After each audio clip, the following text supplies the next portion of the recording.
N'hésitez pas à liker la vidéo si elle vous plaît et si vous êtes nouveau sur la chaîne, n'oubliez pas de vous abonner et d'activer la notification pour ne rater aucune de nos prochaines vidéos. On commence.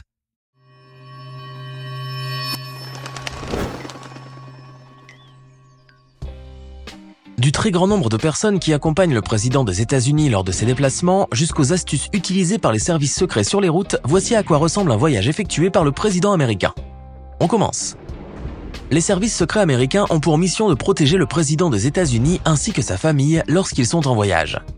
En effet, depuis l'assassinat du président William McKinley en 1901 lors d'une visite qu'il effectuait, les services secrets ont cette responsabilité et font tout pour qu'aucun incident visant le président ou l'un des membres de sa famille n'arrive lors de leur déplacement.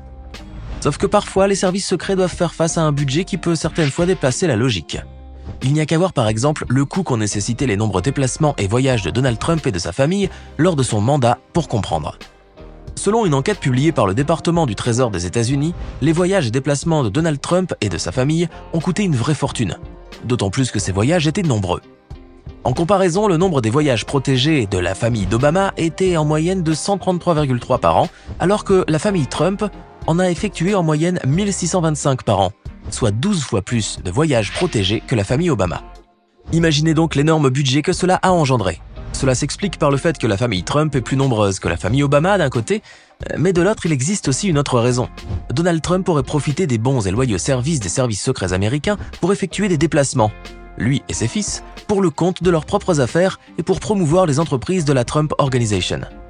N'ayant rien à faire devant cette situation, les services secrets n'avaient donc pas d'autre choix que de demander le budget qu'il fallait au Congrès, en justifiant l'augmentation des frais de déplacement du président et de sa famille qui pesait lourd sur le budget de l'agence. Évidemment, le budget des services secrets a fini par augmenter pour assurer le niveau de protection nécessaire lors de ces voyages. Plus de protection donc, mais aussi plus de travail, car il ne faut pas sous-estimer l'effort moral et physique multiplié par 10 que devaient fournir les agents des services secrets lors du mandat de Donald Trump.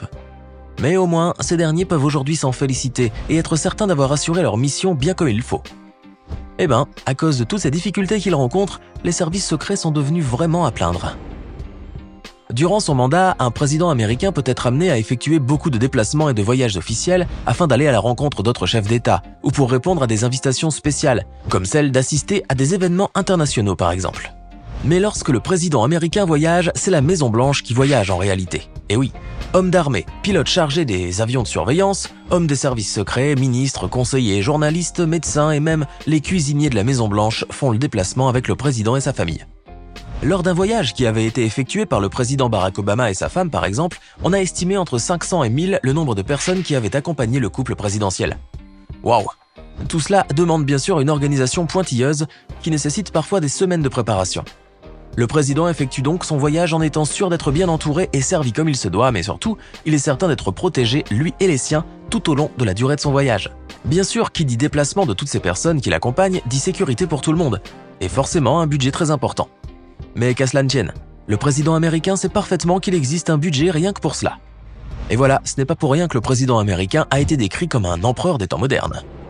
Après l'investiture de Joe Biden, certains internautes se sont amusés à regarder les photos du nouveau président, histoire de voir à quoi ressemblerait le train de vie de ce dernier une fois devenu chef d'État. Mais en se penchant sur les photos de ses déplacements par avion, ils ont remarqué un détail qui ne les a pas laissés du tout indifférents. L'avion du nouveau président était en effet différent de celui qu'a utilisé Donald Trump lorsqu'il a quitté la Maison-Blanche. Mais que voulait dire tout cela? Voilà un détail qui a rendu les internautes bien perplexes, mais en faisant encore plus de recherches sur cet avion pas comme les autres, ces derniers ont fini par découvrir que le Air Force One, nom donné à tout avion officiel qui transporte le président des États-Unis lors de ses déplacements, est un avion qui appartient à la flotte de l'US Air Force et qui peut avoir en réalité différentes formes et tailles, pourvu qu'il soit doté de toutes les technologies et de tout le dispositif sécuritaire nécessaire. Ces internautes ont également découvert que la taille du Air Force One dépend parfois de la durée du voyage du président et de la taille de l'aéroport où cet avion va se poser. Voilà qui a bien fini par satisfaire leur curiosité. Certes, certains internautes ont été quelque peu déçus par cette information, car ils pensaient au début que le président des États-Unis n'avait l'habitude de voyager que dans de gigantesques avions. Mais dorénavant, ils savent qu'hormis leur nom officiel, les avions qui ont été jusque-là utilisés par les présidents américains n'avaient rien d'impressionnant et pas grand-chose en commun. Hormis le dispositif technologique et sécuritaire dont ils doivent être dotés, nous sommes bien d'accord. Cela dit, beaucoup de ces internautes ont changé d'opinion sur les avions des présidents américains. Lorsqu'ils effectuent un voyage dans un pays, le président des États-Unis ou la première dame et leurs enfants séjournent généralement à l'hôtel. On le sait parfaitement, ces derniers aiment le confort et voudront que tout soit confortable et commode à leur arrivée. Bien évidemment, cela sous-entend des semaines ou même des mois de préavis pour les hôtels qui accueilleront ces personnalités importantes. Mais généralement, le président ou l'un des membres de sa famille trouveront à leur arrivée bien plus que cela. Et comment? Les services secrets américains auront d'ores et déjà tout préparé et veillé aux moindres détails relatifs à leur sécurité, y compris la réservation des étages situés au-dessus et en dessous de leur suite. Même les antécédents des employés sont vérifiés, et s'il se trouve que l'un d'eux a commis le moindre petit délit par le passé, il sera invité à ne pas venir travailler durant toute la période du séjour du président. Ceci dit, le chef d'État ainsi que les membres de sa famille arriveront à l'hôtel en étant certains à l'avance qu'ils passeront un séjour mémorable et sans aucun fâcheux incident. Oui, mais la facture sera salée, cela va de soi. Bon, une fois rentré aux États-Unis, le président et sa famille auront déjà oublié cette histoire. Certes, il est vrai que le président des États-Unis et les membres de sa famille ont droit à un séjour impeccable, protégé de surcroît. Mais il n'empêche qu'à cause du coût faramineux d'un simple séjour qui peut ne durer qu'un week-end par exemple, certains présidents américains ainsi que leurs familles ont été bien critiqués. Quand ils ne subissent pas quelques couvre-feux, les habitants d'une ville vivent généralement de manière ordinaire, vaquant à leurs occupations et se rendant au quartier où ils souhaitent aller pour faire ce qu'ils ont à faire. Mais lorsque le président des États-Unis leur rend une petite visite, alors là, tout change si brusquement pour les habitants de cette ville. Cela peut paraître insensé, mais la visite du président américain ressemble un peu à une dure épreuve, car la ville est soi-disant paralysée. Pour une question de sécurité, les artères principales de la ville sont coupées, les bureaux sont fermés et les stations de métro ne sont plus fonctionnelles. On raconte aussi que, par le passé, les services secrets avaient déjà fait rouler le cortège présidentiel dans le mauvais sens de l'autoroute. Et les médias locaux ne ratent pas l'occasion de décrire leur ville. Toutefois, les habitants de la ville finissent bien par s'habituer à toutes ces perturbations. Certains peuvent tout de même réussir à s'aventurer dans leur ville et même parvenir à voir le président, bien que cela puisse leur causer des problèmes avec les services de sécurité. Néanmoins, après le départ du président, tout redevient normal pour les habitants, et la ville reprend son rythme habituel. Mais pour beaucoup de ses habitants, cette visite du président américain reste un événement dont ils se souviendront longtemps. Lorsque le président américain voyage quelque part, il est souvent accompagné d'une armada de personnes censées le protéger et bien le servir, parmi lesquelles figurent les cuisiniers et les goûteurs officiels. Évidemment, se souciant pour sa propre sécurité, le président ne voudra manger que des plats sains, lesquels seront contrôlés et goûtés bien avant qu'il n'atteigne son palais. On raconte ainsi que la nourriture du président, y compris l'eau, est généralement ramenée des États-Unis. Mais quelquefois, la situation peut changer, notamment si le président a envie de goûter à la cuisine locale d'un pays, ou s'il est invité par son hôte. Alors là, il doit d'abord attendre qu'un membre de l'armée ou un goûteur des services secrets américains goûte en premier avant de pouvoir déguster son mets. Certes, il devra patienter un peu, mais au moins, il pourra manger ensuite les yeux fermés. Voilà ce qui fait du président américain une personne hyper protégée lorsqu'il est question de casser la croûte. Les services de sécurité ont une mission principale lors des déplacements du président des États-Unis: protéger ce dernier, où qu'il soit. Et pour cela, ils déploient tous leurs efforts afin qu'aucun incident ne vienne perturber la visite du président dans une ville, bien que cela puisse être extrêmement difficile pour eux, notamment dans une grande ville comme New York par exemple. Mais pour cela, ces responsables de la sécurité du président ont trouvé un moyen efficace et résistant à la fois: placer des camions et des bennes à ordures un peu partout.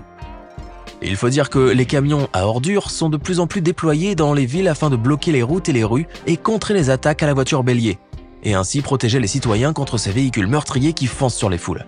De cette manière, les services secrets responsables de la sécurité du président américain parviennent à protéger ce dernier lorsqu'il est en déplacement dans une ville. Certes, placer ces camions n'est pas chose aisée, ni jolie à voir, mais au moins cela rassure les services secrets de les voir là. Grâce à leurs idées de génie, ces personnes ont prouvé qu'elles avaient un esprit bien créatif. Et comment parler des voyages et des déplacements présidentiels sans parler des cortèges et des véhicules qui escortent Mr. the President? Une fois de plus, les cortèges présidentiels sont la spécialité des services de sécurité américains, qui ont pour mission de protéger le président des États-Unis lors de ses déplacements en voiture aussi.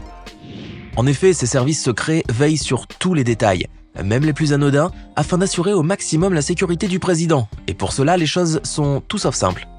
Eh bien, mis à part la flotte de véhicules blindés, les services secrets ont leur propre protocole de sécurité qu'ils appliquent à la lettre. Tout, depuis les véhicules qui constituent le cortège jusqu'à leur position, mais aussi les changements éventuels de l'itinéraire mené par les véhicules en tête du cortège, est soigneusement étudié et ficelé par les services secrets. Cela peut vous paraître insolite, mais pour des raisons de sécurité extrême, il y a parfois une chance que le président ne soit même pas dans The Beast, la limousine censée le transporter. De cette manière, le déplacement du président se déroule dans les meilleures conditions. Sauf que cela représente un véritable casse-tête pour les services secrets. Néanmoins, ces braves agents peuvent souffler après avoir assuré le transport du président et son arrivée à destination en toute sécurité. Du moins jusqu'à la prochaine mission. Grâce à leur travail, qui n'est pas de tout repos, les services secrets ont acquis une réputation de travailleurs pointilleux et consciencieux à tous les niveaux. Et oui, ces agents qui ne cesseront jamais de nous fasciner méritent bien des applaudissements. Vous venez de découvrir comment voyagent les présidents des États-Unis ainsi que leurs familles. N'est-ce pas incroyable ? Bien entendu, ces mesures et ces règles de sécurité que vous venez d'apprendre aujourd'hui ne sont pas les seules. En connaissez-vous d'autres ? Laissez-nous vos réponses et vos impressions dans les commentaires.